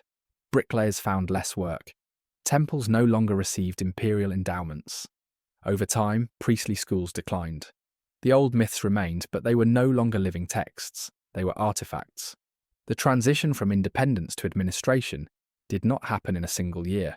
It unfolded across generations. Elders remembered the days when Babylon's king stood before the statue of Marduk and reaffirmed cosmic order. Their grandchildren knew a world where the king lived far away, in cities they would never see. Yet even then, Babylon endured. In festival processions, the dragon of Marduk still led the parade. In quiet corners of the temple district, priests whispered incantations that had echoed for 1,000 years. In homes built of sun-dried brick, families still told stories of the flood, the tower, the heroes, and kings of old. Even Alexander the Great, who would later conquer Persia, paused in Babylon to honour its traditions. He ordered restorations of temples and planned to make Babylon his capital, before death claimed him in the very city he admired. His generals would fight over Babylon, and later empires would rule it, but none would restore its former glory. With the rise of Seleucid and Parthian dynasties, Babylon gradually declined. The temples fell silent. The scribes ceased their work. The last cuneiform texts were etched in the 1st century AD. Then the tablets fell still. Still, echoes of Babylon's influence rippled outward. The Persian road systems, inspired by Mesopotamian models, laid the groundwork for future imperial logistics. The Aramaic language, promoted for administrative efficiency under the Achaemenids, would later influence script traditions from the Levant to India. The Mesopotamian concept of divine kingship, of rule sanctioned by celestial order, endured long after Babylon's independence was gone. In art and culture too, traces remained. Persepolis borrowed the grandeur of Babylonian columned halls. Zodiacal knowledge developed by Babylonian astronomers would shape Greek and Islamic science. And the motifs of Mesopotamian mythology, winged bulls, divine laws, and sacred rivers, echoed in the temples and texts of distant lands. The Persian conquest did not erase Mesopotamia. It transformed it into something broader, part of a greater imperial web that stretched from the Indus to the Aegean. Babylon became a memory and a model, an ancient city still breathing under the surface of empires that followed. By the dawn of the Hellenistic era, many Babylonian families had Persian surnames. Their prayers fused languages, their calendars blended stars with state taxes, and still they walked among the ziggurats, telling stories of Sargon and Hammurabi, and of the time when their city ruled the known world. The twilight of Mesopotamia, 539 BC AD 600. When Cyrus the Great entered Babylon in 539 BC, he did not merely inherit a city, he inherited a civilization. Mesopotamia, the land between the rivers, had stood as the cradle of empire for millennia. But under Persian rule and the centuries that followed, that ancient flame began to flicker. This chapter traces the final 6 centuries of Mesopotamian identity, from imperial province to forgotten shadow. Life under the Achaemenids continued with relative stability. Temples functioned, canals flowed, and scribes still copied the old texts in cuneiform. But subtle changes permeated the land. Aramaic replaced Akkadian in everyday use. Stone inscriptions in Old Persian began to accompany traditional reliefs. Mesopotamia was no longer the heart of empire, but a province within a vast imperial machine. The Achaemenid kings valued Babylon for its symbolism and wealth. They respected local traditions, at least publicly. Yet their real focus lay eastward, in Susa and Persepolis. Babylon's governors were often Persians and tax revenues flowed out, not in. Still, the temples endured. Priests adapted, invoking their gods in Aramaic prayers and maintaining the seasonal festivals that once mobilized entire cities. The Seleucid conquest in the wake of Alexander the Great marked a dramatic turning point. Babylon, once the jewel of the ancient world, was now one city among many in a Greek-speaking empire. The city became a Hellenistic outpost. Temples were restored, yes, but often with Greek-style colonnades. Statues of Zeus stood beside Marduk. The Seleucids respected Babylon's fame, but not its soul. The city of Seleucia, founded nearby on the Tigris, siphoned away power and people. By the 2nd century BC, Babylon was in visible decline. Archaeological evidence shows fewer tablets, fewer buildings, and fewer inhabitants. The scribes clung to tradition, but the script of kings was no longer cuneiform, it was Greek. As the Parthian Empire replaced the Seleucids, Babylon saw brief moments of revival. Zoroastrian rulers allowed some autonomy, but urban investment remained minimal. The great ziggurats crumbled. The priests aged. The youth spoke Parthian and Aramaic, and rarely learned to carve wedge-shaped signs. Temples fell into disrepair. By the dawn of the 1st century AD, most cities of Sumer were already buried. Only farmers and shepherds walked the mounds. Babylon lingered, but as a ghost. Classical writers described it in the past tense. Strabo wrote of its emptiness. Pliny the Elder dismissed it as ruins. Yet something remarkable endured. Even as the buildings collapsed, the memory of Mesopotamia lived on. In libraries, in rituals, in whispered tales, Jewish exiles still named children after figures like Sargon and Nebuchadnezzar. Astrologers across the Roman world relied on Babylonian star charts. Christian scribes debated the Tower of Babel. In AD 224, the Sassanids overthrew the Parthians. They brought new vigour to the region and once again drew attention to Mesopotamia's centrality. Cities like Ctesiphon flourished, but Babylon did not. It was already too far gone. The Sassanids preserved some rituals, especially in Uruk and Nippur, but these were remnants, echoes of echoes. By the 5th century AD, cuneiform was entirely forgotten. The language of the epics, the voice of Gilgamesh and Inanna, was silent. The temples, once filled with priests and singers, stood empty. Date palms grew through cracked courtyards. The long night of oblivion had begun. The final moment came not with fire or conquest, but with neglect. By the time Arab armies swept into Mesopotamia in the 7th century, they found no great cities of old. Baghdad would soon rise, but it was a new creation of Sumer, Akkad, Babylon, and Assyria. Only names remained. Names and ruins. And yet even in that twilight, the influence of Mesopotamia quietly flowed into the veins of the new Islamic world. Arab scholars inherited the ruins and scrolls of the past. In the great translation centres of Baghdad and Basra, they found fragments, mathematical tablets, star charts, and medical treatises, waiting to be reinterpreted. Babylonian astronomy, once recorded on clay, now entered Arabic manuscripts. The sexagesimal system, the division of the hour into 60 minutes and the circle into 360 degrees, became standard. Calendrical techniques developed by Sumerian and Akkadian priests shaped Islamic observatories. Names of stars retained their Mesopotamian roots. Islamic philosophers such as Al-Kindi and Al-Farabi debated logic and metaphysics, standing on a scaffold built thousands of years before by scribes who pondered fate, time, and divinity under the same Mesopotamian skies. The great Abbasid caliphs ruling from Baghdad unwittingly sat atop a buried civilization whose systems, questions, and rhythms whispered from below. In distant Europe, meanwhile, Mesopotamia had become a myth. Medieval scholars read the Book of Genesis and knew of Babel and the rivers of Eden, but they did not know the people who once lived there. The tower was legend, the flood a parable. The ruins were silent. Only in the 19th century did Western explorers and archaeologists begin to rediscover what lay beneath the sands of Iraq. With spades and notebooks, they uncovered tablets, temples, statues, and cities. They learned to read cuneiform, and for the first time in 2,000 years, the voices of ancient Mesopotamia were heard again. But long before the excavators arrived, the essence of that world had already seeped into global consciousness. Through science, religion, governance, and myth, the last echoes of Mesopotamia had reached the modern world. Its twilight had been long, quiet, and tragic, but not empty. It had set the stage for civilizations yet unborn.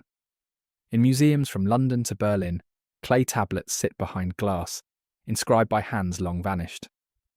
They speak of debt and grain, of gods and eclipses, of kings and their wars. To the casual eye, they are relics, but to historians, they are time machines, doorways into minds that once imagined cities, codified laws, and pondered the stars with astonishing precision. Even today, we measure time and space with Mesopotamian tools. Our hours and degrees, our months and zodiacs, are echoes of scribes who once scratched symbols into wet clay beneath the shadows of temples. The shapes of our letters, the structure of our contracts, the rhythm of our calendars, each carries traces of that ancient world. The twilight of Mesopotamia was not a sudden darkness, but a slow dusk, one that stretched across centuries. It faded not with destruction, but with transformation. And in that gradual fading, it quietly passed its torch to the world. Mesopotamia did not vanish. Its cities crumbled and its languages were buried beneath centuries of sand, but its spirit endured. In the foundations of law, astronomy, literature, and mathematics, we find Mesopotamian fingerprints. The Code of Hammurabi shaped legal traditions across continents. The Epic of Gilgamesh inspired poetry, scripture, and psychology alike. Clay tablets taught later civilizations to read the sky, to count the stars, and to track the heavens. In a way, Mesopotamia became immortal, not as a nation, but as a source. As long as humans look to the past to understand their place in the world, the rivers of the Tigris and Euphrates will continue to flow, through time, through memory, and through the stories we choose to tell. If this journey through the world's first civilization inspired you, consider subscribing and sharing this story. History, after all, is not just what happened, it's what we remember.